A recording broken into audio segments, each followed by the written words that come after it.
اس حدیث میں آیا کہ حضور صلی اللہ علیہ وآلہ وسلم فرماتے ہیں کہ اللہ تعالیٰ نے اپنا ہاتھ مبارک میرے کانوں کے درمیان رکھا اور میں نے اللہ تعالیٰ کے انگلیوں کی پوروں کی ٹھنڈک اپنے دل میں محسوس کی. ٹھیک ہے نا. یہ مطلب کوئی خواب کا ذکر ہو جاتا ہے. جی جی خواب کا ذکر ہو جاتا ہے. تو آپ کے نزدیک جامع ترمذی میں آئی ہے حدیث. تو آپ کے نزدیک جو ہے نا کیا ہے کہ آپ صلی اللہ علیہ وسلم نے اللہ تعالیٰ کا دیدار کیا ہوا یعنی چاہے وہ خواب ہے یا ریالٹی میں؟ دیکھیں ریالٹی کی پہلے بات کر لیتے ہیں.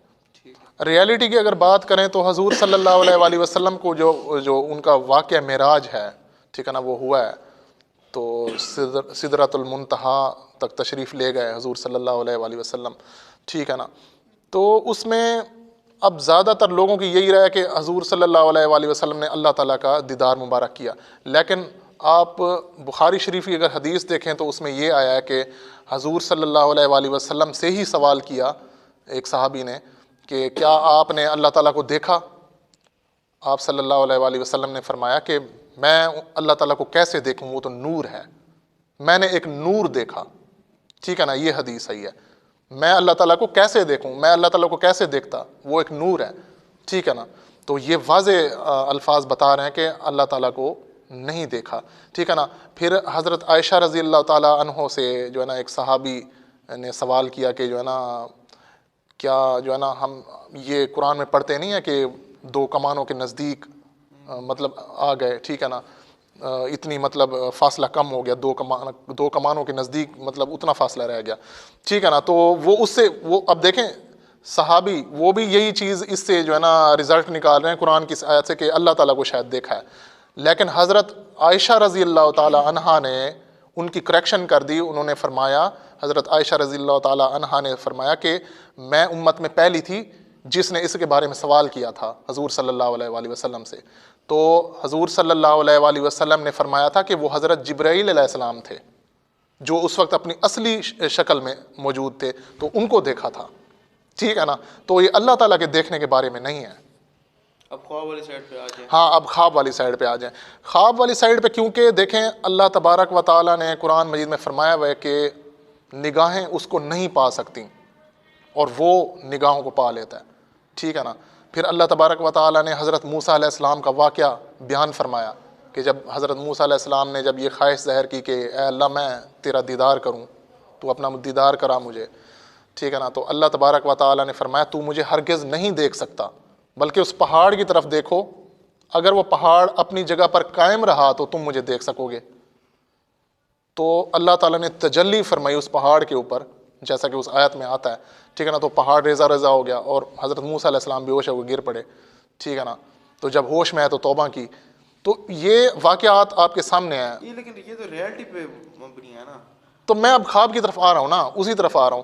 دیکھیں دیدار جب نہیں کرایا کسی کو تو آپشن یہ بھی رکھی جا سکتی تھی کہ اے موسیٰ میں تجھے خواب میں دکھا دوں گا اپنے آپ کو, یا کہیں پہ کسی حدیث میں ہمیں یہ ملتا ہو کہ حضرت موسیٰ علیہ السلام کو خواب میں جو ہے نا اللہ تعالیٰ نے اپنا دیدار مبارک کرایا, کیونکہ ان کی وش بھی تو تھی نا بہت زیادہ کہ میں اے اللہ تجھے دیکھنا چاہتا ہوں. اس حدیث کے بارے میں آپ کیا کہنا چاہیں گے؟ یہ حدیث بھی تو صحیح ہے. دیکھیں یہ حدیث آئی ہے تو میں اس کو قرآن مجید کے خلاف سمجھتا ہوں. میں اس حدیث کو درست نہیں سمجھتا. جہاں تک میرا اس میں جو ہے نا پور اس کے اوپر غور و فکر کرنے کے بعد میں قرآن مجید کی آیات کو مد نظر رکھتے ہوئے میں اس بات کی جو ہے نا یہ بات آپ کو کر رہا ہوں کہ یہ حدیث قرآن کی روشنی میں ٹھیک نہیں ہے, کیونکہ اللہ تعالیٰ اسپیسیفکلی اسی بارے میں ہی فرما رہے ہیں کہ مجھے کوئی نہیں دیکھ سکتا. حضور صلی اللہ علیہ وآلہ وسلم سے خود پوچھا گیا تو انہوں نے فرمایا میں نے اللہ تعالیٰ کو نہیں دیکھا, میں وہ نور ہے میں اس کو کیسے دیکھوں. آپ صلی اللہ علیہ وآلہ وسلم وہ بخاری شریف والی حدیث میں بیان فرما سکتے تھے کہ اللہ تعالیٰ نے مجھے خواب میں اپنا دیدار جو ہے نا مبارک کرایا ہے. کیا پتہ یہ والا واقعہ بعد میں ہوا. وہ چلیں یہ بھی آپ اس کے بارے میں کہہ سکتے ہیں, لیکن میں وہی چیز بتا رہا ہوں کہ میں قرآن کو اگر دیکھوں تو یہ 180 ڈگری جاتی ہے.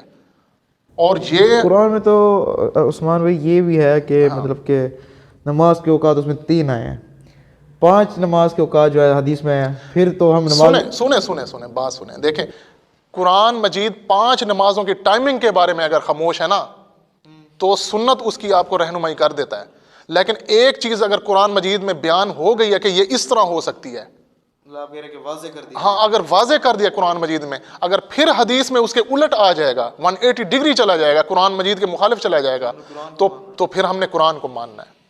یہ چیز ہے، ٹھیک ہے نا. کسی کے ایکسپلینیشن کے لیے قرآن اگر خاموش ہو جائے تو پھر اس کا سنت میں ہم رزلٹ دیکھتے ہیں. لیکن اگر اس کی ایکسپلینیشن قرآن مجید میں بیان ہو گئی ہے، اس کو پوری طرح سے اس مسئلے کو بتا دیا اللہ تعالیٰ نے، تو پھر اس کو اگر حدیث میں اس کے خلاف مسئلہ چلا جائے گا تو ہم قرآن کو ترجیح دیں گے. ٹھیک ہے نا، یہ چیز پوائنٹ ذہن میں رکھیے گا.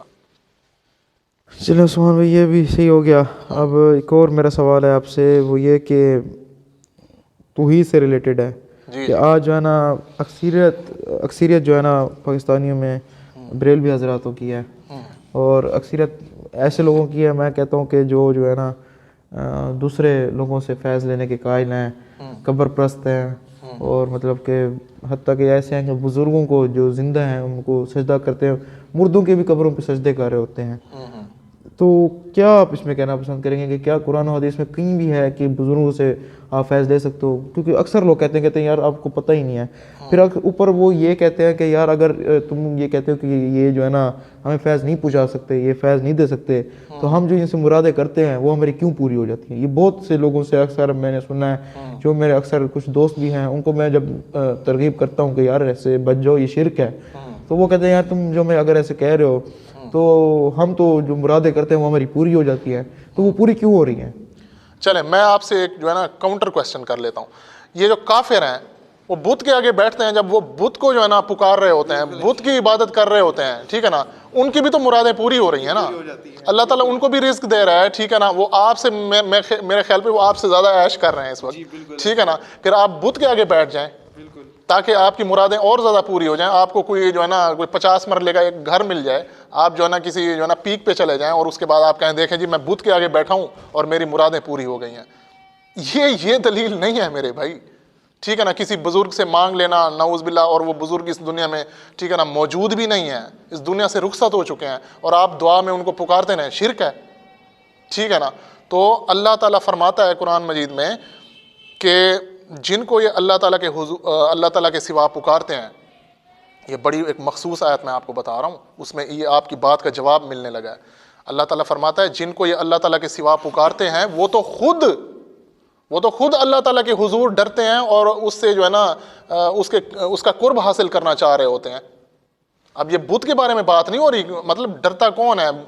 انسان ہی ڈرتا ہے نا. یہ اللہ کے اولیاء ہیں، انبیاء کرام ہیں، یہ اللہ تعالیٰ سے ڈرتے ہیں اور اس کا قرب حاصل کرنا چاہتے ہیں، ٹھیک ہے نا. جن کو تم اللہ کے سوا پکارتے ہو وہ تو خود اللہ کے حضور جو ہے نا قرب حاصل کرنا چاہتے ہیں، اللہ سے ڈرتے ہیں، ٹھیک ہے نا. تو اللہ تعالیٰ اسپیسیفکلی منع فرما رہا ہے اس چیز سے.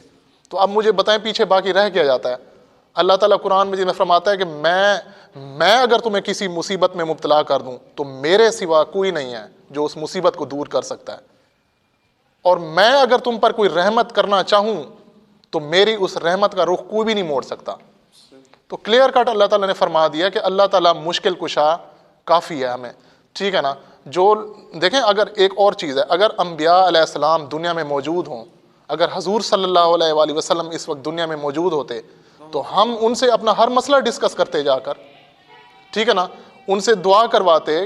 ہاں نیک بندے سے دعا کروانا وہ اور چیز ہوتی ہے کہ آپ کسی نیک بندے کے پاس چلے جائیں کہ یار تم ہمارے لیے اللہ کے اچھے بندے ہو، تم ہمارے لیے جو ہے نا دعا کر دو اللہ تعالیٰ سے. ابھی حال ہی میں میرے جو ہے نا ایک بندے سے بات ہوئی ہے، وہ ایسے کہہ رہا تھا، وہ کہتا ہے یار آپ اس طرح کیا کرو کہ آپ جایا کرو دربار پہ، تو جو ہے نا قبر کے سامنے کھڑ کے یہ دعا کیا کرو کہ اللہ یہ جو آپ کے بزرگ دفن ہے جنہوں نے اپنی پوری زندگی آپ کے جو ہے نا آپ کے لیے وقف کر دیا ہے، ان بزرگ کے وسیلے سے جو ہے نا مجھے فلانی چیز عطا کر. تو کیا مرے ہوئے کا بھی وسیلہ دیا جا سکتا ہے؟ بھائی کوئی قرآن و سنت سے یہ چیز ثابت نہیں ہے کہ مرے ہوئے کا وسیلہ آپ دے کر آپ اللہ تعالیٰ سے ڈائریکٹ کیوں نہیں دعا مانگتے؟ دیکھیں درود شریف پڑھ کے آپ دعا مانگیں، وسیلہ تو ہے پڑھا نا آپ کے پاس. حضور صلی اللہ علیہ وآلہ وسلم درود شریف پڑھیں، آپ دعا مانگیں، اس کے بعد اللہ تعالیٰ آپ کی دعا قبول کرنے والا کافی ہے.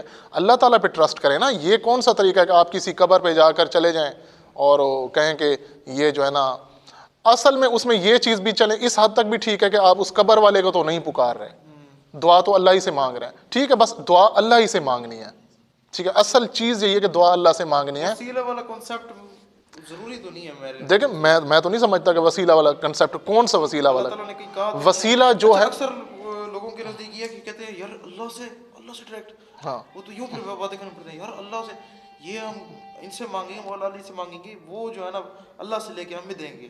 میرے بھائی قرآن کیسے مانگ سکتے ہیں؟ نہیں قرآن مجید میں جو اللہ تعالیٰ نے آپ کو دعائیں سکھائی ہیں وہ ٹوٹل اللہ تعالیٰ سے ڈائریکٹ ہی مانگی جا رہی ہیں. اللہم ربنا آتنا فی الدنیا حسنہ وفی الآخرۃ حسنہ وقنا عذاب النار. ٹھیک ہے نا, یہ دعا آپ اللہ تعالیٰ سے ڈائریکٹ ہی مانگ رہے ہیں نا.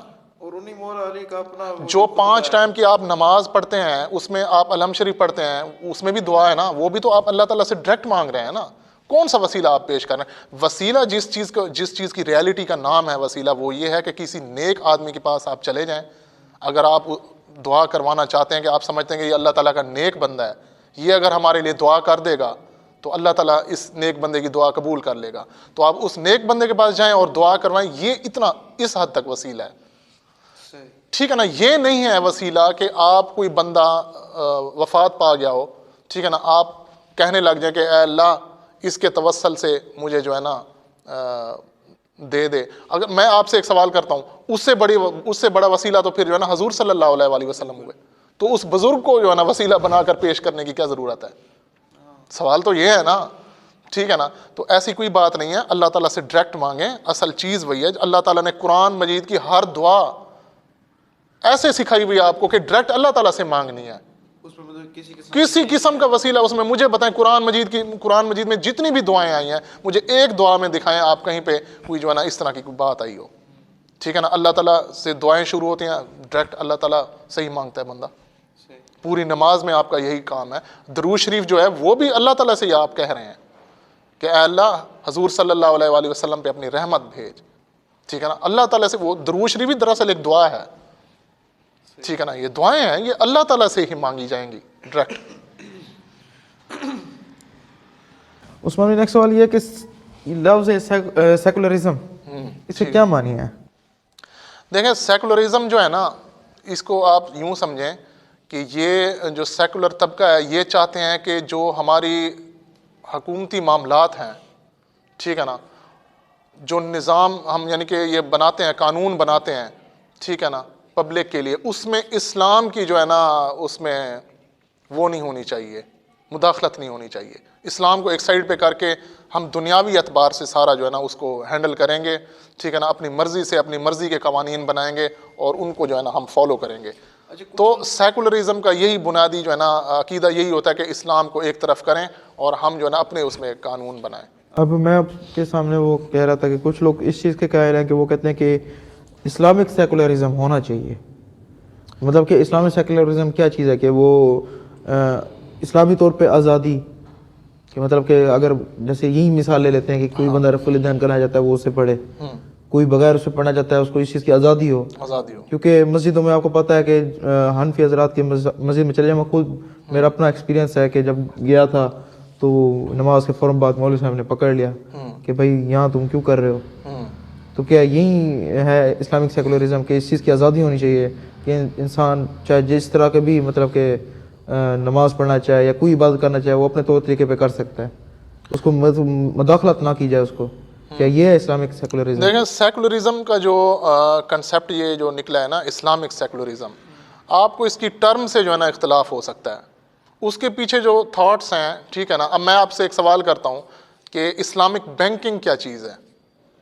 مطلب کہ سود اس میں نہیں ہو, سود نہیں ہوگا, اس میں وہ قوانین لاگو ہوں گے جو اسلام آپ کو بتاتا ہے. ٹھیک ہے نا, تو اگر اسلامک سیکولرزم کے پیچھے جو تھاٹس ہیں وہ تو اس سے تو ہم ایگری کرتے ہیں, وہ تو اچھی ہیں کہ بھائی اسلام جو ہے نا اس بات کے اوپر آپ کو وہ نہیں کرتا کہ آپ جو ہے نا کسی کافر کو یا کسی دوسرے فرقے کو یا کسی ایسے بندے کو جو کسی اور مذہب سے تعلق رکھتا ہو, ٹھیک ہے نا, آپ اس کو گن پوائنٹ کے اوپر جو ہے نا اپنے جو ہے نا اس میں داخل کریں گے, اپنے فرقے اپنے عقیدوں کے اوپر داخل کریں گے.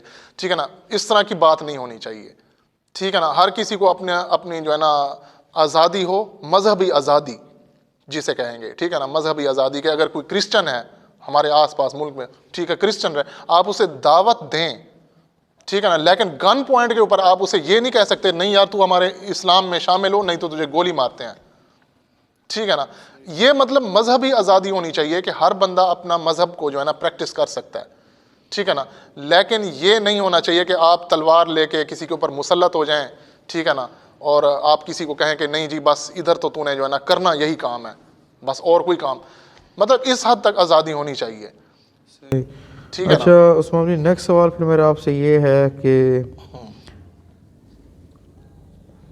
اچھا اس میں ایک پوائنٹ میں اور بھی آپ کو واضح کر دوں, اس میں یہ نہیں ہونا چاہیے کہ آپ کسی ریلیجن کے کسی پرسنالٹی کو, مطلب کسی بندے کو یہ نہیں مطلب الاؤ کریں گے کہ وہ آپ کے مذہبی جو ہے نا کسی بھی مقدس جو ہے نا شخصیات کی جو ہے نا توہین کرتا پھرے, ٹھیک ہے نا, یہ والا ایلیمنٹ نہیں ہونا چاہیے بالکل بھی. ہاں وہ اپنے مذہب, اگر وہ کرسچن رہنا چاہتا ہے آپ اسے دعوت دیں, اگر وہ مسلمان نہیں ہوتا تو ٹھیک ہے, اس کی مرضی ہے, لیکن آپ اس بنیاد کے اوپر اسے مار نہیں سکتے, قتل نہیں کر سکتے. اسلام بھی ہمیں یہی کہتا ہے. ہاں اسلام ہمیں یہی کہتا ہے, ٹھیک ہے نا, کسی کے اوپر جبر نہیں کرنا. صحیح. عثمان بھائی نیکسٹ سوال میرا یہ ہے کہ سمندر میں کھانے والی کون سی چیزیں حلال ہیں؟ ہاں سمندر میں بہت سی اس میں چیزیں آ جاتی ہیں, مطلب کہ اب کیکڑے کو لے لیں, کیکڑے کچھ لوگوں کے سامنے نزدیک جو ہے نا یہ حلال ہے کیونکہ وہ کہتے ہیں سی فوڈ ہے اس لیے حلال ہے, تو بہت سے کہتے ہیں کہ نہیں یہ حرام ہے. تو اس میں اب کیا, ایک تو آتی بہت ساری چیزیں ہیں, کیسے بندہ اندازہ کرے؟ ایک تو کوئی اسپیسیفک آیت بھی نہیں ہے کہ جس میں بتایا گیا ہو کہ یہ چیزیں حلال ہیں یہ حرام ہے. آپ کیا اس پہ کہیں گے؟ دیکھیں سورۃ المائدہ میں اللہ تعالیٰ نے آیت نمبر 96 میں فرمایا ہے کہ ہم نے تمہارے لیے جو ہے نا سمندر کا جو شکار ہے وہ تمہارے لیے حلال کر دیا ہے, ٹھیک ہے نا. اب اس میں یہ مختلف رائے ہو سکتی ہیں کہ اس میں کون کون سی چیزیں ہوں, ٹھیک ہے نا. مچھلی تو اس میں وہ ہے نا کامن ہے, وہ تو ہر کوئی مانتا ہے, ٹھیک ہے. باقی مچھلی کے علاوہ جو چیزیں ہیں اس میں ایک جو مجھے اچھی ایک رائے لگتی ہے اس میں یہ ہے کہ جو ہے نا جو جانور جو ہے نا جو سمندری جانور ہیں وہ سمندر کے اندر رہ سکتے ہوں, مطلب باہر آ جانے سے مر نہ جاتے ہوں, ٹھیک ہے نا. آپ ان میں سے کافی چیزیں ان کو کھا سکتے ہیں, ٹھیک ہے نا. جو سمندر سے باہر آ کر زندہ رہ جائیں, زندہ رہ سکتے ہوں پانی کے بغیر, ٹھیک ہے نا. آپ ان کو کہہ سکتے ہیں کہ یار یہ جو ہے نا سمندر کی جو ہے نا مخلوق نہیں ہے پوری طرح سے, کیونکہ یہ سمندر میں بھی رہ سکتا ہے اور سمندر سے باہر بھی آگے زندہ رہ سکتا ہے, ٹھیک ہے نا. تو آپ ایسی چیز کو ذرا تھوڑا سا وہ کر کے اس کے اوپر کرائٹیریا بنا سکتے ہیں. باقی سمندر کو تو اللہ تعالیٰ نے یہ کوئی اس کا مقرر کیا نہیں ہے. اللہ تعالیٰ نے فرمایا کہ سمندر کا شکار تمہارے لیے حلال ہے, ٹھیک ہے نا, سورۃ المائدہ 96 میں. اس میں یہ ہے کہ کراہت والی بات ہو سکتی ہے نا کہ کسی چیز کو آپ کو کھانے سے کراہت محسوس ہوتی ہو کہ کوئی چیز آپ, اور دوسری چیز آج تو سائنس بھی آپ کو جو ہے نا اس میں گائیڈ لائن دے سکتی ہے کہ کسی چیز کے سمندر کے کسی چیز کے کھانے سے آپ کو کیا یعنی کہ فزیکلی کوئی نقصانات اس کے ہو سکتے ہیں, ٹھیک ہے نا. اس میں بھی آپ دیکھ سکتے ہیں, ٹھیک ہے نا. آج آپ کو میڈیکل سائنس بھی اس حوالے سے انشاءاللہ وہ گائیڈ کر سکتی ہے ماشاءاللہ, ٹھیک ہے. اچھا عثمان بھائی نیکسٹ کوشچن یہ ہے میرا کہ حدیث میں آیا ہے کہ آدم کو اللہ نے اپنی صورت میں بنایا, لیکن قرآن میں ہے کہ اللہ تعالیٰ فرماتا ہے کہ میری مثال کوئی نہیں, یعنی کہ اللہ کی مثال ہی کوئی نہیں. تو یہ اب اس میں آپ کیا کہنا چاہیں گے؟ دیکھیں جس چیز کی ایکسپلینیشن کسی کے پاس بھی نہیں ہے نا, میں اس کے بارے میں خاموش رہنا چاہتا ہوں. آپ کسی اسکالر سے یہ والی حدیث میں نے پڑھی ہوئی ہے, یہ آپ کسی اسکالر سے پوچھیں نا حدیث تو وہ اس کی مختلف طرح کی تعویلات بتائیں گے. کوئی ایک اسپیسیفک رائے نہیں ہے اس کے اوپر, ٹھیک ہے نا. کوئی بندہ اپنی بات کرے گا, کوئی بندہ اپنی بات کرے گا, ٹھیک ہے نا. اچھا بڑی مزے کی بات یہ ہے کہ اس کی ایکسپلینیشن حدیث کے اندر بھی نہیں آئی کہ اس کے بارے میں مطلب اس کے کہنے کا کیا مطلب ہے. تو جس کی ایکسپلینیشن نہیں ہے ہمارے پاس اس کو آپ اس میں آپ خاموش رہیں, کیونکہ دیکھیں نا یہ اللہ تعالیٰ کے بارے میں بات ہو رہی ہے. اللہ تعالیٰ فرماتا ہے کہ اس کی اللہ تعالیٰ کی مثل تو کوئی چیز ہی نہیں ہے, ٹھیک ہے نا. تو ہمیں اس معاملے میں خاموش ہونا چاہیے کیونکہ اس کی ایکسپلینیشن نہیں ہے. تو اصل چیز جو تھی اس میں اگر کوئی میسج ملتا انسان کو کہ کوئی حضور صلی اللہ علیہ وآلہ وسلم حکم دے رہے ہوتے یا کسی چیز کی طرف ترغیب دلا رہے ہوتے, ٹھیک ہے نا, تو وہ پھر اس کو وہ میسج دیکھنے والا ہوتا کہ جیسے کہا جاتا ہے کہ منہ پر نہ مارو, چہرے پر نہ مارو, ٹھیک ہے نا. تو وہ اس میں یہ میسج یہ ہو سکتا ہے کہ چہرے پہ نہیں مارنا چاہیے. یہ اس میں جس چیز کی ہمیں سمجھ نہیں آ رہی کہ اللہ تعالیٰ کی شکل کے اوپر بنایا تو اس کو ہم جو ہے نا اس پہ خاموش رہنا چاہیے. اچھا سلمان بھائی نیکسٹ کوشچن یہ ہے کہ قرآن میں ہے کہ کوئی جان کسی دوسرے کا بوجھ نہیں اٹھائے گی, کہ قرآن میں واضح جو ہے نا فیصلہ آ گیا ہے. ٹھیک ہے. لیکن جب حدیث میں دیکھا جائے صحیح مسلم کی حدیث ہے 7014 نمبر ہے اس کا, اس میں آپ وسلم نے فرمایا ہے کہ قیامت کے دن جو ہے نا مسلمانوں کے کچھ لوگ پہاڑوں جیسے بڑے بڑے گناہ لے کر آئیں گے, اللہ تعالیٰ جو ہے نا ان کے گناہوں کو بخش دے گا اور مطلب کہ ان کے گناہوں کو یہودی اور نصاری پر ڈال دے گا. تو یہ اس پہ آپ کیا کہنا پسند کریں گے جبکہ قرآن میں تو واضح آ گیا کہ کوئی جان دوسرے کا بوجھ نہیں اٹھائے گی؟ اچھا اس حدیث کے آگے کوئی اس کی ایکسپلینیشن لکھی ہوئی ہے اور مزید تو آگے لکھا ہوا ہے کہ ابو روح نے کہا مجھے معلوم نہیں کہ یہ شک کسی راوی کی طرف سے ہے. حضرت ابو بردہ نے کہا میں نے یہ حدیث عمر بن عبدالعزیز کو بیان کی. انہوں نے کہا کہ کیا تمہارے والد نے تمہیں یہ حدیث نبی کریم صلی اللہ علیہ وسلم سے بیان کی تھی؟ میں نے کہا ہاں. یہی ہے. اچھا یہ چیز دیکھیں نا، اس میں اب یہ کانٹروڈکٹ کر رہی ہے قرآن مجید سے، ٹھیک ہے نا، اور اس کی پراپر ایکسپلینیشن نہیں ہے، تو میں اس میں خاموش رہنا پسند کروں گا، کیونکہ اللہ تعالیٰ جو ہے نا قرآن مجید میں واضح فرما رہا ہے کسی جان کا بوجھ کسی دوسرے پر نہیں ڈالا جائے گا، ٹھیک ہے. تو جو چیز کانٹروڈکٹ کر رہی ہے اس کے اوپر اس کی ایکسپلینیشن بھی نہیں ہے. اس کی آپ جو بھی تعویل کریں گے نا، جتنی بھی تعویل اس کی کریں گے اس حدیث کی، لیکن کانٹروڈکٹ تو پھر بھی کرے گی نا قرآن مجید سے. قرآن مجید سے تو ڈائریکٹ کانٹروڈکٹ کر رہی ہے نا، 180 ڈگری جا رہی ہے. تو پھر اس کے لیے اس کے ہمیں خاموشی چاہیے بس، اور تو کچھ نہیں. اس کو کہہ تو نہیں سکتے کیونکہ میرے پاس تو اس کے لیے کچھ نہیں ہے. اچھا عثمان بھائی، پھر یہ دیکھیں نا، اس سے پہلے اگر دیکھا جائے کہ مسلم کی 7011 نمبر حدیث ہے، اس میں یہ ہے کہ رسول اللہ صلی اللہ علیہ وسلم نے فرمایا جب قیامت کا دن ہوگا تو اللہ تعالیٰ ایک مرحلے پر ہر مسلمان کو ایک یہودی اور نصرانی عطا کر دے گا، پھر فرمائے گا یہ جہنم سے تمہارے لیے چھٹکارے کا ذریعہ بنے گا. اب اس پہ آپ کیا کہنا پسند کریں گے؟ دیکھیں ایکسپلینیشن تو نہیں ہے نا، پھر بھی مزید آگے ایکسپلینیشن تو نہیں ہے نا، اس سے مطلب کچھ نہیں سمجھ آتی بات. یہ تو اب آخرت کے اوپر دیکھا جائے گا نا، آخرت کو دیکھا جائے گا کہ قیامت والے دن اللہ تعالیٰ اس بارے میں کیا فرماتے ہیں. ہاں یہ ایک اشارتاً کسی چیز کے بارے میں اگر ہم دیکھیں تو ایک چیز ہمیں مل سکتی ہے، ٹھیک ہے نا، مگر اس کی پراپر ٹھیک ایکسپلینیشن کرنا پاسبل نہیں ہے. چاہے آپ کسی اسکالر کے پاس بھی لے جائیں اس حدیث کو، ٹھیک ہے نا، اختلاف پیدا ہو جائے گا. پھر کسی بھی اسکالر کی اس کے اوپر جو تعویل ہوگی نا، میں اس پہ بھی سوال نشان کھڑا کر دوں گا. کانٹروڈکٹ تو کر رہی ہے نا پھر بھی قرآن مجید سے، ٹھیک ہے نا. تو اس لیے میں اس کی جس کی مجھے سمجھ نہیں ہے یا جس کی کسی بھی اسکالر کو سمجھ نہیں ہے، میں کہتا ہوں کہ بہتر ہے اس کی تعویل نہ کی جائے، اس پر خاموش ہو جانا چاہیے. آپ اس میں سے میسج لے لیں، جو میسج آتا ہے نا آپ کے، اگر کوئی حکم آپ کے اوپر لاگو ہوتا ہے آپ وہ لے لیں، اپنے اوپر اس اپلائی کریں، ٹھیک ہے نا. اگر آپ جس چیز کی سمجھ نہیں ہے، جن الفاظ کی سمجھ نہیں، اس پہ خاموش ہو جانا ٹھیک ہے، اور وہ اگر چیز قرآن مجید کے بھی خلاف جا رہی ہو تو. اچھا عثمان بھائی، نیکسٹ کوشچن یہ ہے کہ قرآن کی سورۃ لقمان کی آیت نمبر 34 میں آیا ہے کہ بے شک اللہ تعالیٰ ہی کے پاس قیامت کا علم ہے، وہی بارش نازل فرماتا ہے، اور ماں کے پیٹ میں سے جو ہے اسے جانتا ہے. کوئی بھی نہیں جانتا کہ کل کیا کچھ کرے گا، نہ کسی کو یہ معلوم ہے کہ کسی زمین میں مرے گا. یاد رکھو اللہ تعالیٰ ہی پورے علم والا اور صحیح خبروں والا ہے. پھر دوسری طرف حدیث آ جاتی ہے صحیح بخاری کی 1039. اس میں آپ صلی اللہ علیہ وسلم فرماتے ہیں کہ keys of unseen knowledge are 5 which nobody knows but Allah. یعنی کہ 5 ایسی چیزیں جو انسانوں کو نہیں پتہ، اللہ کو پتہ ہیں. ان میں یہ ہے کہ اپنا کوئی بندہ یہ نہیں جانتا کہ کل کیا ہوگا، کوئی بندہ یہ نہیں جانتا کہ ماں کے پیٹ میں کیا ہے، کوئی بندہ یہ نہیں جانتا کہ اپنا کل جو ہے نا وہ کیا حاصل کرے گا، مطلب کیا اس کے ساتھ کل ہوگا، اور کوئی نہیں جانتا کہ کل مطلب کہ وہ جب مرے گا تو اس کو کس جگہ دفنایا جائے گا، اور کوئی بندہ یہ بھی نہیں جانتا کہ بارش جو ہے نا کب ہوگی. ٹھیک ہے نا. اب حدیث میں یہ آ گیا، لیکن آج اگر ہم لوگ دیکھیں تو الٹرا ساؤنڈ ہے، اس کے تھرو پتہ چل جاتا ہے کہ ماں کے پیٹ میں کیا ہے. بارش کا بھی آج لوگ جو ہے نا وہ کر لیتے ہیں کہ بھئی سیٹلائٹ کے تھرو پتہ چل جاتا ہے کہ یار اگلے دن میں یہ موسم رہے گا، اگلے ویک میں یہ موسم رہے گا. تو اب یہ مطلب کہ کیسے اختلاف نہیں ہو رہا کہ اس میں اللہ تعالیٰ تو فرما رہا ہے کہ آسرم بھی فرما رہے ہیں کہ انسان کو نہیں پتہ. ہاں دیکھیں اللہ تعالیٰ یہاں پہ جو چیز فرما رہے ہیں نا، وہ ماں کے پیٹ میں کیا ہے اس کے بارے میں نہیں فرما رہے کہ کوئی نہیں جان سکتا کہ ماں کے پیٹ میں کیا ہے، بلکہ اللہ تعالیٰ یہاں پہ یہ فرما رہا ہے کہ وہ جانتا ہے، یعنی کہ اللہ تعالیٰ جانتا ہے کہ ماں کے پیٹ میں کیا ہے. اللہ جانتا ہے، انسان نہیں جانتا. اللہ تعالیٰ نے یہ نہیں کہا کہ انسان نہیں جانتا کہ ماں کے پیٹ میں کیا ہے، وہ اللہ تعالیٰ نے اسپیسیفک بتا دیا ہے کہ قیامت کا علم کوئی نہیں جانتا، وہ اللہ تعالیٰ کے پاس ہے، اور کوئی شخص یہ نہیں جانتا کہ اسے کہاں موت آئے گی. ٹھیک ہے نا.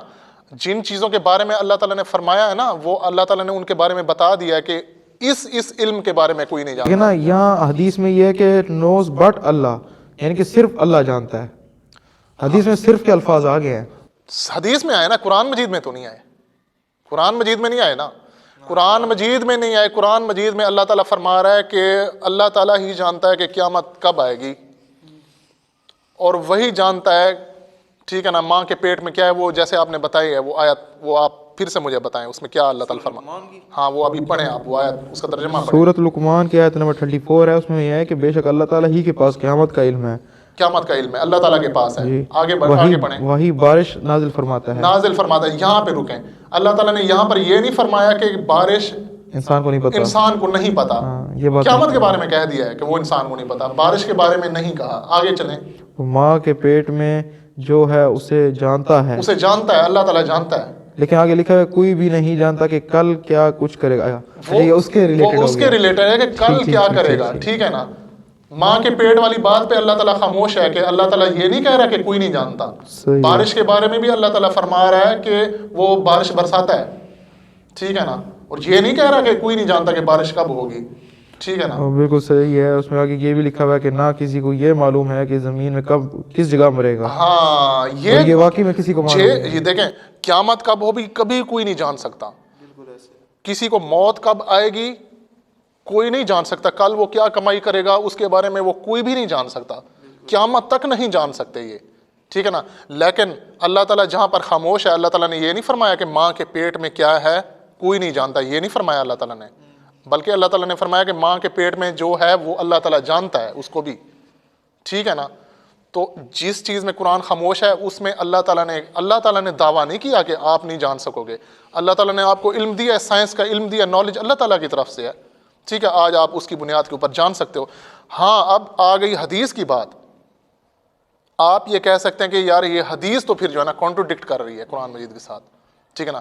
ہاں حدیث کانٹروڈکٹ کر رہی ہے. میں یہ کہوں گا جو حدیث قرآن مجید کے ساتھ کانٹروڈکٹ کر رہی ہوگی 180 ڈگری جا رہی ہوگی میں اس میں قرآن مجید کو ہی پریفر کروں گا اور اسی عقیدے پر قائم رہوں گا اور اسی کو میں جو ہے نا ہر مسلمان کو چاہیے بھی یہ کہ وہ قرآن کو پہلے پریفر کرے. جی میں کہنا یہی چاہتا ہوں قرآن مجید کو سب سے پہلے پریفر کرنا چاہیے اور قرآن مجید کے مقدمے کے اوپر سب چیزوں کو پرکھنا چاہیے. ٹھیک ہے نا. جو قرآن مجید کے 180 ڈگری چلا جائے قرآن مجید کے بالکل مخالف الٹ چلا جائے ٹھیک ہے نا تو اس کو پھر اس چیز کو ہمیں چھوڑنا ہوگا اور قرآن مجید کی بات کو ہم نے لینا ہوگا. ٹھیک ہے نا. یہ چیز ہے. اچھا عثمان میں نیکسٹ سوال میرا یہ ہے کہ آپ صلی اللہ علیہ وسلم نے جب حضرت عائشہ رضی اللہ تعالیٰ عنہا سے شادی کی تھی تب حضرت عائشہ رضی اللہ تعالیٰ عنہا کی عمر 9 سال تھی. تو آج اگر مطلب کہ ان کی جو ہے نا زندگی ہمارے لیے بہترین نمونہ ہے تو اس کو مطلب کہ اگر آج کے دور میں کوئی شخص جو ہے نا اس کی عمر کہہ لیں کہ 25-30 سال ہے اور وہ کسی 9 سال کی عمر کی لڑکی سے جو ہے نا شادی کرتا ہے تو سوسائٹی جو ہے نا اس کو پھر صحیح نظر سے نہیں دیکھتی وہ کہتی یہ اس نے کیا کر دی ہے. تو اس پر آپ کیا کمنٹس دینا چاہیں گے؟ دیکھیں حضور صلی اللہ علیہ وآلہ وسلم ان کی کچھ چیزیں ان کے لیے مخصوص ہیں. ٹھیک ہے نا. اب ضروری نہیں ہے کہ وہ آپ کے اوپر بھی مطلب اس طرح سے اپلائی ہو سکتی ہوں. ٹھیک ہے نا. حضور صلی اللہ علیہ وآلہ وسلم مسلسل روزے بھی رکھ لیا کرتے تھے. مطلب شام کو افطار کیے بغیر اگلا روزہ بھی سٹارٹ کر لیا کرتے تھے. لیکن جب صحابہ کرام نے اس کے اوپر عمل کرنا شروع کیا وہ بے ہوش ہو گئے. ٹھیک ہے نا. ان سے نہیں ہو سکتا تھا. ٹھیک ہے. تو کچھ چیزیں خاص حضور صلی اللہ علیہ وآلہ وسلم کی ذات سے پرسنل ان سے ریلیٹڈ ہیں. ٹھیک ہے نا. تو جب حضرت عائشہ رضی اللہ تعالیٰ عنہا کی شادی ہوئی حضور صلی اللہ علیہ وآلہ وسلم کے ساتھ تو حضرت جبرائیل علیہ السلام ایک تصویر لے کر آئے کہ یہ آپ کی ہونے والی وائف ہیں بیوی ہیں. ٹھیک ہے. تو دیکھیں ایک تو میں آپ کو ایک چیز بتاؤں حضرت عائشہ رضی اللہ تعالیٰ عنہا لاکھوں کروڑوں لوگوں میں سے ایک وہ خاتون ہے. ٹھیک ہے نا. ہماری ماں اللہ کے لاکھوں رحمتیں اور سلامتی ان پر برکتیں ہوں. ٹھیک ہے نا. وہ ایک خاص پرسنالٹی ہیں. ٹھیک ہے نا. ان کو جو صلاحیتیں اللہ تعالیٰ نے دی ہیں وہ ہر کسی میں نہیں ہو سکتی. دوسری یہ چیز تھی کہ اس دور کی سوسائٹی اور تھی. عرب سوسائٹی اس دور میں اور تھی. اس میں آپ یہ نہیں دیکھیں گے کہ کسی حضور صلی اللہ علیہ وآلہ وسلم کے کسی مخالف نے بھی اس بات کے اوپر اعتراض اٹھایا ہو. کسی نے اعتراض نہیں اٹھایا اس بات کے اوپر. یہ آج کی ماڈرن سوسائٹی اس کے اوپر اعتراض اٹھاتی ہے. ٹھیک ہے نا. اب جہاں پر آپ کہتے ہیں نا کہ نمونہ ہے تو ہم کیوں نہیں عمل کر سکتے. ٹھیک ہے نا. حضور صلی اللہ علیہ وآلہ وسلم کے لیے جو چیزیں خاص ہیں جیسے کہ میں نے بتایا کہ روزے وہ مسلسل رکھ سکتے تھے. افطار کے بغیر آپ نہیں رکھ سکتے. ٹھیک ہے نا. کچھ چیزیں ان کے لیے خاص ہیں وہ آپ نہیں کر سکتے. ٹھیک ہے. اگر آپ کریں گے تو دیکھیں اللہ کے رسول صلی اللہ علیہ وآلہ وسلم نے آپ کو اس کا حکم نہیں دیا کہ بھائی آپ جو ہے نا اس کو جو ہے نا 9 سال کی ایک قانون ہے ہو سکتا ہے ایسا پاسبل ہے اگر ایگری ہو جائیں ادھر سے بھی لڑکی والے بھی ایگری ہو جائیں. ٹھیک ہے نا. اور لڑکی بھی بالغ ہونی چاہیے. ٹھیک ہے نا. بعض دفعہ یوں بھی ہوتا ہے کہ لڑکی بہت کم عمر میں بالغ ہو جاتی ہے، ٹھیک ہے نا، اور دوسری طرف یہ ہوتا ہے کہ اگر لڑکے والے بھی راضی ہو جائیں کہ بڑی عمر کا لڑکا ہے، ٹھیک ہے نا، اور چھوٹی عمر کی لڑکی ہے، اگر دونوں راضی ہو گئے ہیں ایک دوسرے کی رضامندی سے کر رہے ہیں تو آج بھی یہ چیز ہو سکتی ہے، ٹھیک ہے نا۔ یعنی کہ قانون کہاں تک جا سکتا ہے، ایک فائنل لمٹ بتائی ہے اس میں، اصل میں اس کی قانون کی حد بتائی گئی ہے کہ کہاں تک یہ پاسبلٹی، اس کی پاسبلٹی کہاں تک ہے، ٹھیک ہے نا۔ ضروری نہیں ہے کہ اس حد کو کراس کیا جائے یا اس کے اوپر پہنچا جائے، ٹھیک ہے نا، پاسبل ہے، یہ ہو سکتا ہے، اس حد تک کہ یہ قانون اپلائی ہو سکتا ہے، ٹھیک ہے نا۔ اگر ایسا یعنی کہ ہو کہ اس کو کوئی غلط نہیں کہے گا، کیونکہ ہمارے پاس یعنی کہ ایگزامپل ہے پڑی حضور صلی اللہ علیہ وآلہ وسلم کی زندگی مبارک کی صورت میں، لیکن اس کو اپلائی کرنے کے لیے دیکھنا پڑے گا کہ اس میں کہاں کہاں جو ہے نا چیزیں ایک دوسرے سے مطلب وہ ہو رہی ہیں، اختلاف نہیں کر رہی، تو اس کو کر سکتے ہیں، آج بھی لاگو ہو سکتا ہے۔ اچھا عثمان بھائی، میرے تو یہاں پہ سوال ختم ہوتے ہیں، لیکن ایتھیسٹ سے ریلیٹڈ، ایتھیزم سے ریلیٹڈ مطلب کہ کچھ سوال ہیں وہ میں آپ سے کرنا چاہوں گا۔ مطلب کہ میرے سامنے جب میں نے ان کو ریسرچ پائی ہے تو وہ انگلش میں تھے، میں نے ان کو ٹرانسلیٹ کیا ہے، میں اردو میں ہی بیان کروں گا۔ تو ان کا یہ سوال تھا کہ اگر تخلیق ہمارے فائدے کے لیے ہے تو ان لوگوں کو کیا فائدہ جو ہمیشہ جلتے رہیں گے؟ ان لوگوں کو کیا فائدہ جو ہمیشہ جلتے رہیں گے؟ ان کو کیسے فائدہ ہو سکتا ہے جب انہوں نے ایکسیپٹ ہی نہیں کیا اللہ تعالیٰ کو؟ وہی پوچھ رہے ہیں، وہ سوال کر رہے کہ ان کو کیا فائدہ ہے پھر جو ہمیشہ سے جل رہے ہیں؟ دیکھیں ان کو فائدہ تو ہونا تھا، انہوں نے اپنا فائدہ خود ہی نہیں کیا، اللہ تعالیٰ نے تو قانون بنا دیا ہے نا، دیا گیا تھا، ہاں ٹائم دیا گیا تھا نا، ان کو قانون بھی بتایا گیا کہ یہ تمہارا جو ہے نا یہ پیپر ہے، اس پیپر کو حل کرو، اس کے مطابق چلو، ٹھیک ہے نا، مینیو بتا دیا ہے نا، اللہ تعالیٰ نے اپنا جو ہے نا لا بتا دیا ہے، اس پہ آپ عمل کرو، آپ کو کیا ضرورت ہے جلنے کی؟ آپ نے خود جلنا پسند کیا ہے نا، تو آپ جلو گے تو صحیح، آپ کیا کرو گے اور؟ اچھا، ان کا نیکسٹ کویشچن یہ ہے کہ خدا کا امتحان کا کیا فائدہ ہے جب وہ نتیجہ جانتا ہے؟ کیا یہ صرف اس لیے کہ اس کے پاس سزا اور جزا کی کوئی وجہ نہیں ہے؟ نہیں، بات یہ نہیں ہے۔ ایتھیسٹ سے میں ایک چیز آپ کو بتا دوں، ایتھیسٹ سے ہم یہ نہیں، ان سوالوں کے سوال جواب نہیں کریں گے۔ ایتھیسٹ سے جو سوال ہوگا اور اس کے جواب میں جو ہم کہیں گے وہ بات ہوگی ایگزسٹنس آف گاڈ کے اوپر۔ جب گاڈ ایگزسٹ کرتا ہے، خدا کا جب وجود ہے، تو یہ باقی ساری چیزوں کے جواب آٹومیٹکلی آپ کو مل جائیں گے کہ یہ ول آف گاڈ ہے، ٹھیک ہے۔ اگر ایگزسٹنس آف گاڈ کے اوپر بات نہیں ہوگی تو ہم باقی سوالوں کے جواب دیں کیوں؟ ایک بندے کو خدا کا مطلب وہ خدا کا ہی منکر ہے، وہ مانتا ہی نہیں ہے، وہ تو اس طرح کے لاکھوں سوال پیدا کرے گا۔ پھر ایتھیسٹ کا مسئلہ یہ نہیں ہے کہ وہ یہ سوال کرتے ہیں، ایتھیسٹ کا مسئلہ یہ ہے کہ وہ خدا کو نہیں مانتے۔ ایگزسٹنس آف گاڈ کے اوپر بات ہونی چاہیے، ٹھیک ہے نا۔ یہ سوال بے معنی ہے جو آپ نے لیے ہوئے ہیں، ایتھیسٹ کے یہ سوال نہیں ہے۔ ایتھیسٹ کا بنیادی سوال یہ ہے ایگزسٹنس آف گاڈ۔ اگر انہوں نے اس چیز کو ایکسیپٹ کر لیا کہ گاڈ ایگزسٹ کرتا ہے، بس بات ختم ہو جاتی ہے، باقی چیزیں بعد میں دیکھی جائیں گی، ٹھیک ہے نا۔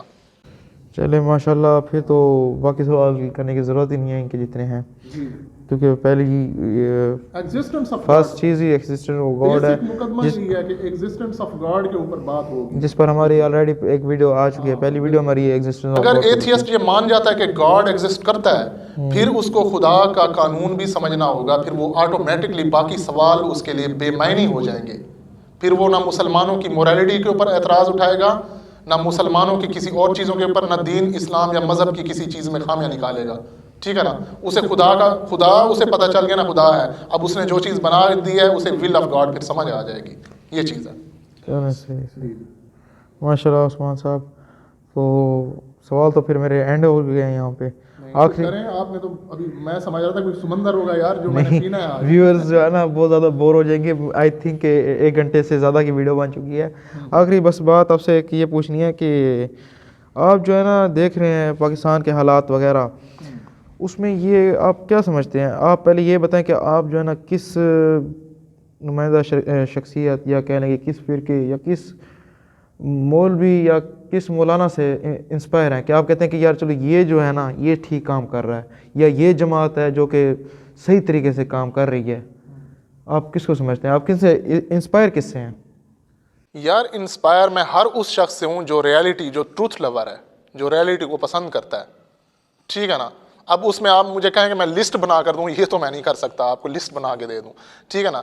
بس باقی آپ ملک کے حالات کی بات کرتے ہیں نا، ملک کے مطلب کہ آج ہر بندہ گمراہی پر ہے. جیسے کہ میں نے آپ کو پہلے ہی کہا کہ اکثریت ان لوگوں کی ہے کہ جو غیر اللہ کو پکار رہے ہیں اور وہ مسلمان ہیں. میری بات بیسک چیز جیسے میں نے کہا نا، ایتھیسٹ کے اوپر بات، ایتھیسٹ سے کس چیز کے اوپر بات ہوگی؟ ایتھیسٹ سے ایگزسٹنس آف گاڈ کے اوپر بات ہوگی. مسلمانوں سے کس چیز کے اوپر بات ہوگی؟ قرآن مجید کا قانون، کہ وہ اس کے اپنے اوپر اپلائی کریں. دیکھیں میری بات سنیں، میں آپ کو ایک چیز سمجھاتا ہوں. ابھی ریسنٹلی میں ایک جگہ پہ گیا، ایک جو ہے نا ایک جگہ سے پرنٹ نکلوانے گیا اپنی کسی اپلیکیشن کا، ٹھیک ہے نا. تو وہ میں پرنٹ نکلوانے کے لیے جب گیا تو میں بڑا حیران ہوا، مجھے اندازہ ہوا، ایسے ڈاؤٹ پڑا، کیونکہ جہاں پہ کسی عورت کی تصویر وغیرہ دیکھتا ہوں نا میں، ٹھیک ہے نا، اندازہ ہو جاتا ہے کہ یار یہ خاتون کی کسی تصویر، تو اس سے نظر بچانی ہوتی ہے، ٹھیک ہے. تو اندازہ ہوا کہ ہر جگہ پہ عورتوں کی تصویریں لگی ہوئی ہیں اس دکان میں، ٹھیک ہے نا. بچوں یا مردوں کی تصویریں جو ہے نا میں بھی شاید 1-2 تصویریں لگی ہوئی ہوں، ٹھیک ہے. بندہ کون بیٹھا ہوا ہے ادھر؟ اللہ والا بیٹھا ہوا ہے بندر، سر پہ ٹوپی سفید پہنی ہوئی ہے، اتنی سفید داڑھی ماشاءاللہ سنت کے مطابق، اور اللہ اللہ کر رہا ہے بیٹھا، اللہ تعالیٰ کو یاد کر رہا ہے، اور آس پاس جو ہے نا تصویریں عورتوں کی، نامحرم خواتین کی تصویریں لگی ہوئی ہیں. میں نے کہا سر ایک ایکسکیوز می، بات میں آپ سے ایک پوچھنا چاہتا ہوں، مائنڈ نہ کیجئے گا. دیکھیں ماشاءاللہ آپ تو اللہ والے ہیں، میں کسی لبرل ٹائپ کے بندے کی کسی دکان پہ کھڑا ہوتا، سیکولر کی ٹائپ کسی بندے کی دکان پہ کھڑا ہوتا، چلو میں یہ حیران بھی نہ ہوتا کہ اس نے یہ چیز کی ہوئی ہوتی. تو میں سر آپ سے ایک سوال کرتا ہوں، آپ تو جانتے ہیں کہ سورۃ نور میں اللہ تعالیٰ نے فرمایا ہے آیت نمبر 30 میں کہ اپنی نگاہوں کی حفاظت کرو. پھر اللہ تعالیٰ نے 31 نمبر آیت میں سارا وہ بتایا کہ عورت یعنی کہ اپنے کن جو ہے نا محرم لوگوں کے سامنے آ سکتی ہے، اپنی زینت ظاہر کر سکتی ہے، ٹھیک ہے نا، اور کہاں چھپانی ہے، ٹھیک ہے نا، وہ سارا ڈیٹیل اللہ تعالیٰ نے بتائی ہے 30 اور 31 میں. میں نے کہا آپ کو تو قرآن مجید میں یہ قانون پتہ ہے، پھر آپ نے یہ خواتین کی یہ تصویریں کیوں لگا ہوئی ہیں آپ؟ اچھا پتہ کیا کہتے ہیں وہ، یار یہ تو جو ہے نا دیکھیں اس کے بغیر تو کاروبار نہیں چلتا میرا. اندازہ کریں، یہ ایک اللہ والے سے میں سن رہا ہوں، یہ ایک سفید داڑھی والا جو اللہ اللہ کر رہا ہے بیٹھ کے، ٹھیک ہے نا، یہ میں سن رہا ہوں کہ وہ کتاب کے اپنے قانون کو فالو کرنے کے لیے تیار نہیں ہے میرے بھائی، ٹھیک ہے نا. وہ بیٹھ کے کہہ رہا ہے کہ یار دیکھیں جی سبزی والا اگر سبزیاں نہیں رکھے گا تو اس کے پاس آئے گا کون، ٹھیک ہے نا، ہر طرح کی اس نے سبزی رکھنی ہے. میں نے کہا میرے بھائی قرآن مجید کو فالو کرو. آج میں آپ کو نصیحت کر رہا ہوں، آپ بزرگوں نصیحت آپ کو مجھے کرنی چاہیے تھی، میں آپ کو کر رہا ہوں، ٹھیک ہے نا. سبزیوں والی مثال نہ دو مجھے. یہاں پہ اگر آپ نے تصویریں لگانی ہوئی آپ مردوں کی لگاؤ نا، مردوں کی چھوٹی بڑی تصویروں لگاؤ، بچوں کی تصویریں لگاؤ، ٹھیک ہے نا. آپ وہ کرو جو آپ کے لیے جائز ہے یا جو آپ کر سکتے ہو کم سے کم، ٹھیک ہے نا. تو آپ یہ خواتین کی تصویریں لگا کے آپ نے ایک نمائش لگا رکھی ہے یہاں پہ، اور آپ جو ہے نا اوپر سے سفید ٹوپی پہن کے وہ داڑھی رکھ کے اوپر نمائندہ بنے ہوئے، آپ ماشاءاللہ دین کے لگ رہے ہیں، نمائندگی کر رہے ہیں آپ، اور اوپر سے آپ نے یہ کام کیا ہے. میرے بھائی مسلمان سب سے زیادہ قصوروار یہ ہیں کہ وہ اللہ تعالیٰ کی کتاب کو فالو نہیں کر رہے. ایک عالم دین تھے، میرے ایک دوست تھے بہت پہلے، میں آپ کو ان کے بارے میں، عالم دین تھے ان کے والد صاحب، عالم دین، اور ایک مسجد میں امام تھے. میں اب کسی کا نام نہیں لیتا لیکن میں آپ کو ایک واقعہ بتا رہا ہوں. تو ایک دفعہ واٹس ایپ پہ انہوں نے مجھے جو ہے نا ایک ویڈیو بھیج دی، اس میں جو ہے نا نامحرم خواتین کی جو ہے نا ویڈیوز تھیں. تو مجھے تو اندازہ ہو گیا، میں نے کہا اس ویڈیو کو میں نے ڈیلیٹ کیا، اور میں نے ان کو کہا کہ آپ ایسا نہ کیا کیجیے، مجھے جو ہے نا نامحرم خواتین کی جو ہے نا ویڈیوز نہ بھیجا کیجیے، ٹھیک ہے نا. اچھا اس پر پھر جو ہے نا کچھ دن کے بعد پھر دوبارہ ایک ویڈیو آ گئی، اس میں مجھے اندازہ ہو کہ اس میں پھر خواتین ہیں، ٹھیک ہے نا. اس کے بعد میں نے اس جو ہے نا ان صاحب کی جو ہے نا اچھی خاصی کلاس لی، نیچے میسج لکھ کر میں نے کہا یار ہاؤ ٹو ڈو دیٹ، آپ یہ کیسے کرتے ہیں یار، یہ آپ مطلب آپ عالم دین ہیں یار، آپ اللہ تعالیٰ کی کتاب پڑھے ہوئے ہیں، آپ اسکالر ہیں، آپ مسجد کے امام ہیں، نماز پڑھاتے ہیں، آپ خود اس کے اوپر عمل کرنا چاہیے، آپ مجھے کیوں بھیج رہے ہیں؟ آپ کی کیسے جرات ہو جاتی ہے یہ؟ آپ اپنی کتاب کو فالو کرنے کے لیے تیار کیوں نہیں ہیں؟ جواب کیا ہے؟ جواب وہ دیکھیں جی، وہ شاید یہ بھول کے ہو گیا ہوگا میرے سے، مطلب بھول کے میرے پاس آ گئی ہے نا. مطلب آپ تو اس کو دیکھنے اور اس کو یا دوسروں کو بھیجنے کے قائل ہوں گے نا، مجھے تو کئی بار بھیجی ہے آپ نے، ٹھیک ہے نا. مطلب میں اندازہ نہیں لگا سکتا کہ یار یہ اللہ تعالیٰ کی کتاب کو کیوں نہیں فالو کر رہے. جب یہ قصور ہوگا نا ہمارا مسلمانوں کا، یہ سب سے بڑا قصور ہے. اگر وہ اپنی کتاب کے فالوور نہیں ہیں تو وہ ذلیل ہوں گے. ظاہری بات ہے، وہ اپنے اللہ تعالیٰ کے قانون کو مسلمان کیوں کہتے ہیں اپنے آپ کو؟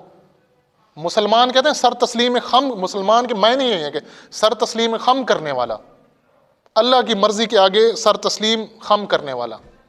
اس کو کہتے ہیں مسلمان. کہ اللہ کے حکم کے آگے جھکنے والا. جھکنے والا کہاں جھک رہے ہیں مجھے بتائیں؟ اللہ تعالیٰ کی کتاب کو فالو کر رہے ہیں؟ ہر سود یہ کھا رہے ہیں. نامحرم خواتین کی تو بڑے بڑے بزرگوں نے لگائی ہوئی ہیں تصویروں، ان کو دیکھنا، اور یہ معمولی بات سمجھتے ہیں. میں ایک چیز بتاؤں، یہ معمولی بات سمجھتے ہیں نامحرم خواتین کو دیکھنا. کئی بیٹھے ہیں اللہ والے، انہوں نے بیٹھ کے مسجد میں ترغیب نہیں دلائی اس چیز کی کہ جگہ جگہ یار پوسٹر لگے ہوئے ہیں، آپ کو خیال کرنا ہے، آپ نے اپنی نظروں کی حفاظت کرنی ہے کم سے کم. اچھا عثمان بھائی، اب اسی نامحرم عورت کے اوپر ہی بات ہو رہی ہے. ایک سوال میرے سامنے آ گیا ہے، وہ یہ کہ ایک حدیث آپ صلی اللہ علیہ وسلم نے فرمایا کہ کوئی شخص نامحرم عورت کو چھوئے، اس سے مطلب کہ اس سے یہ ہے زیادہ بہتر یہ ہے کہ وہ جو ہے نا کوئی کیل اس کے سر میں کھونٹا جائے، اس کا عذاب مطلب کہ اس سے بڑھ کر ہوگا قیامت والے دن. تو کچھ لوگ اس میں کہتے ہیں کہ یہ نیت اس میں میٹر کرتی ہے کہ انسان کس نیت سے چھو رہا ہے. کہ یہ بات ہے؟ نہیں بھائی، یہ جس نے بھی کیا نا یہ بات بہت ہی غلط بات کی ہے کہ نیت. یار کیا مطلب ہے؟ آپ مطلب سود کس نیت سے کھا سکتے ہیں؟ کیا اس میں نیت دیکھیں گے؟ ایسے کہتے ہیں. سنیں نا ایک منٹ، آپ شراب یہ نیت کر کے پئیں کہ یار میں شراب پی رہا ہوں، اس کو پینے کے بعد میں اپنے جو ہے نا کسی کو نہ گالی دوں گا، نہ مجھے نشہ آئے گا، ٹھیک ہے نا، نہ میں کسی کے ساتھ کوئی زیادتی کروں گا، ٹھیک ہے نا. آپ کہیں میری نیت ٹھیک ہے، میں اس لیے بس اس کو جسٹ اپنے حد تک میں اپنے آپ کو کنٹرول میں رکھ سکوں، میں پیتا ہوں اس کو شراب کو، ٹھیک ہے. نیت کے اوپر ہے نہیں یار نا. اصل چیز یہ ہے، قانون اللہ تعالیٰ کا بس آپ نے فالو کرنا ہے. اس میں یہ نہیں ہے کہ ہاں جی بالکل آپ نیت بھائی آپ نے کیوں ٹچ کرنا ہے جب اللہ تعالیٰ کے یہ قوانین کی آپ خلاف ورزی کر رہے ہیں سیدھی. اس میں نیت کی آپ نے کہاں اللہ تعالیٰ نے آپ کو یہ بتایا کہ اگر آپ کی نیت ٹھیک ہے تو آپ یہ کر سکتے ہیں. تو وہ یہ ہے نا کہ اکثر میل ملاپ جب ہوتا ہے، مطلب کہ کوئی بندہ، یعنی کہ مثال لے لیں کہ میری کوئی کزن آ گئی ہے گھر میں ملنے، تو وہ سلام کرتی ہے ہاتھوں کے ساتھ. کیوں کرتی ہے؟ نہیں وہی ایک بات ہے نا، ویسے آپ کو بتا رہا ہوں. تو وہ اس حساب سے کہہ رہے ہوتے ہیں کہ جو ہے نا یہ نیت تو اس میں غلط نہیں ہے، ایک سلام کی نیت ہے. آپ تو پہلے ان کو یہ آپ میسج دینے کہ آپ سلام لے رہے ہیں، ہاتھ ٹچ کر رہے ہیں، آپ ان کو یہ میسج دیں کہ بھائی آپ جو ہے نا آپ پردہ کیا کریں میرے سے. آپ ان کے ساتھ سلام بھی کر رہے ہیں تو پھر آپ میں نہیں کر رہا، میں ایک ویسے مثال دے رہا ہوں. دیکھیں نا، میں نہیں کرتا. دیکھیں میں وہی کہہ رہا ہوں کہ آپ اس کو یہ میسج دیں کہ بھائی آپ پردہ کرو، آپ مجھ سے، آپ کا میرا پردہ ہے اب، ٹھیک ہے نا. سلام ٹچ کرنا تو دور کی بات ہو جاتی ہے میرے بھائی، ٹھیک ہے نا. آپ کے وہ سامنے کیوں آئے بے پردہ ہو کر؟ تو میرے بھائی اصل چیز ہم مسلمانوں کا سب سے بڑا قصور یہی ہے کہ ہم نے قرآن کو سیریس نہیں لیا. ہاں ہم نے قرآن کو سیریس نہیں لیا، ہم اس کی تعلیمات پہ اس پر عمل نہیں کر رہے. سود ہم کھا رہے ہیں، بے حیائی مطلب نامحرم عورتوں کو ہم دیکھ رہے ہیں، ٹھیک ہے نا. ان کے اشتہارات پوسٹر ہر جگہ لگے ہوئے ہیں. اور میں نے آپ کو ایگزامپل دی کہ بڑے بڑے عالم جو ہے نا وہ ایک دوسرے کو شیئر کر رہے ہوتے ہیں، نامحرم جو ہے نا خواتین کی ویڈیوز شیئر کر رہے ہوتے ہیں ایک دوسرے کو. ٹھیک ہے عثمان علوی صاحب، ماشاءاللہ بہت ہی زبردست قسم کا پوڈ کاسٹ تھا. ناظرین اب آپ سے اجازت لیتے ہیں، عثمان بھائی آپ سے بھی اجازت لیتے ہیں. انشاءاللہ نئی ویڈیو کے ساتھ آئیں گے. اگر آپ کو ہماری یہ ویڈیو اچھی لگی ہو تو اس ویڈیو کو لائک کر دیں، کمنٹ کر دیں. کمنٹ آپ ضرور کیا کریں کہ اگر آپ کو کسی قسم کا کوئی بھی سوال ہے عثمان صاحب سے تو آپ لوگ جو ہے نا کمنٹ میں کر سکتے ہیں. اور باقی انشاءاللہ نیکسٹ ویڈیو میں ملیں گے. تب تک اپنا خیال رکھیے گا. تب تک کے لیے اللہ حافظ.